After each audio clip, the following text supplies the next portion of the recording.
Suzuki, il y avait un certain Barichine. Et Barichine, à ce moment-là, roule en Dunlop.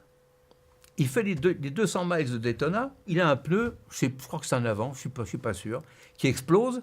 Et Barichine, il monte en l'air, il retombe tout cassé. 15 jours après, 3 semaines après, il sort sur la moto, il continue à rouler. Hein.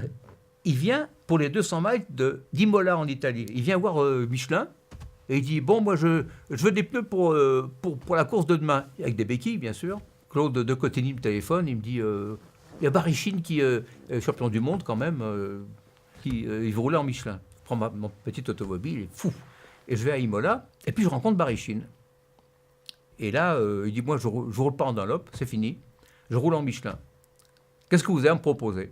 En même temps, parallèlement, j'ai plus les dates en tête, on avait fait des essais avec Findlay, officiel avec sa Suzuki en Europe. Et il rentre, et il dit, ah ben, avec celui-là, ça bouge un peu moins. Ah, moi, je regarde, je dis, ça bouge. Bon sang de bois. Je vais à pied là où il disait que ça bougeait. Effectivement, ça bougeait encore beaucoup. Il y a un cœur qu'ils avaient, ces garçons. Ils étaient ouverts à fond, c'était à fond de toute façon. Donc, et alors, il y avait à la fois les passages de vitesse, et puis, la piste bosselée qui faisait en sorte que ça. Mais ça bougeait moins. Bon, donc, on avait beaucoup de travail. Donc, on continue à travailler, tout ça un petit peu ensemble.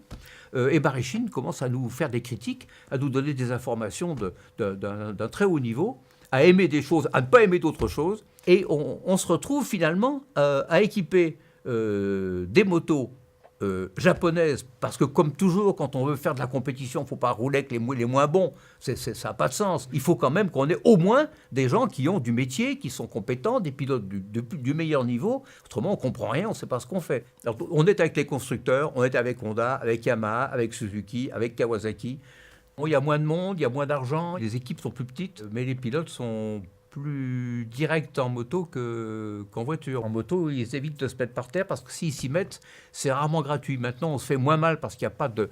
On a éliminé tout ce qui peut faire des chocs, tout ce qui peut casser. Alors, on fait un petit doigt ou une clavicule, c'est pratiquement tout, quoi. Maintenant, on glisse.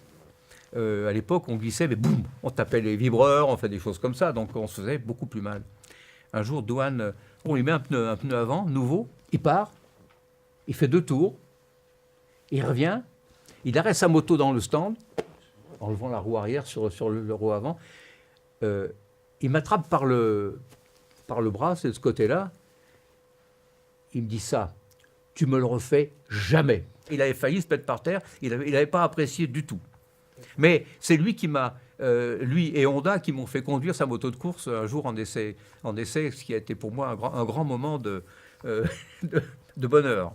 C'est lui qui nous a établi comme la valeur incontournable en moto.